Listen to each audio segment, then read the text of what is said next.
Who is Rezaul কৰিম চৰকাৰ? ৰেজাউল কৰিম চৰকাৰ সৌ সিদিনালৈকে আমছু সংগঠনৰ সভাপতি আছিল আৰু এই আমছু সংগঠনটো জন্ম হৈছিল অসম আন্দোলনৰ বিৰোধিতা কৰি, যি সময়ত সৰ্বস্ত্ৰ অসমৰ ৰাইজে বিদেশী বিতাড়নৰ বাবে ছবছৰীয়া অসম আন্দোলন কৰিছিল, তাৰ বিৰোধিতা কৰি আমছু জন্ম হৈছিল। আৰু বিগত সময়ছোৱাত আমছু কাম কাজ আমি দেখি আহিছোঁ।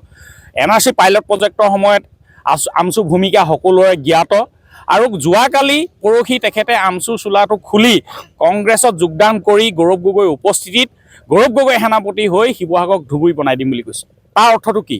যি ধুবুৰী আমাৰ খিলঞ্জীয়া কোচ ৰাজবংশী ভাইসকলৰ গৃহভূমি আছিল, 95% খিলঞ্জীয়া মানুহ আছিল, সেই আজি ধুবুৰী 95% মিয়া মুছলমানে ভৰ্তি, যিসকলৰ অধিকাংশই নাগৰিকত্ব সন্দেহৰ আৱৰ্তত সদায় থাকে। আৰু সেইজন ৰেজাউল কৰিম চৰকাৰে গৌৰৱ গগৈ সেনাপতি হৈ সদম্ভে ঘোষণা কৰিছে যে তেখেতসকলে কংগ্ৰেছ চৰকাৰ আহিলে শিৱসাগৰক ধুবুৰী বনাই দিব। আৰু আমাৰ ধুবুৰীত যেনেধৰণে কোচ ৰাজবংশীসকলক বা অন্যান্য খিলঞ্জীয়া মানুহক খেদি তাত মিয়া মুছলমানৰ আধিপত্য হ'ল, শিৱসাগৰতো তেনেকৈ আহোমকে ধৰি ইয়াৰ খিলঞ্জীয়া মানুহসকলক আঁতৰাই ইয়াত মিয়া মুছলমানৰ আধিপত্য কৰিব নেকি, সেই কথাটো মই ৰেজাউল কৰিম চৰকাৰক মই স্পষ্ট কৰিবলৈ দাবী জনাইছোঁ। আৰু গৌৰৱ গগৈ ডাঙৰীয়াই বৰ অসম গঢ়াৰ চেষ্টা কৰিছে বুলি ৰেজাউল কৰিম চৰকাৰ ৰক্ষণাবেক্ষণ দিবলৈ চেষ্টা কৰিছে।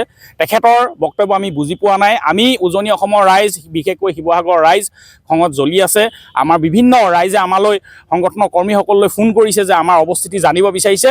আমাৰ স্পষ্ট কথা, কংগ্ৰেছে এসপ্তাহৰ ভিতৰত ৰেজাউল কৰিম চৰকাৰক বৰ্খাস্ত কৰক, নহ'লে অনাগত দিনত উজনি অসমৰ ৰাইজে, শিৱসাগৰৰ ৰাইজে কংগ্ৰেছৰ বিৰোধিতা কৰিব।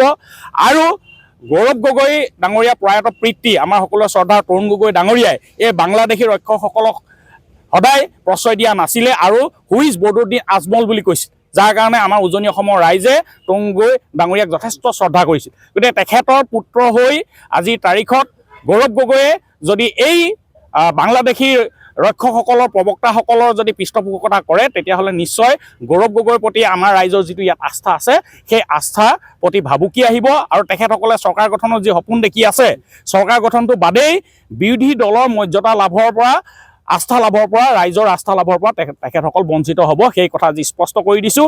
আৰু এসপ্তাহৰ ভিতৰত ৰেজাউল কৰিম চৰকাৰক বৰ্খাস্ত কৰিবৰ বাবে আমি দাবী জনাইছোঁ। আপুনি বিচৰা বাতৰি পাব কেৱল নিউজ 18 এপত। নিউজ 18 এপ ডাউনলোড কৰিবলৈ স্কেন কৰক এই QR কোড। গুগল প্লে ষ্টৰতো পাব এই নিউজ 18 এপ।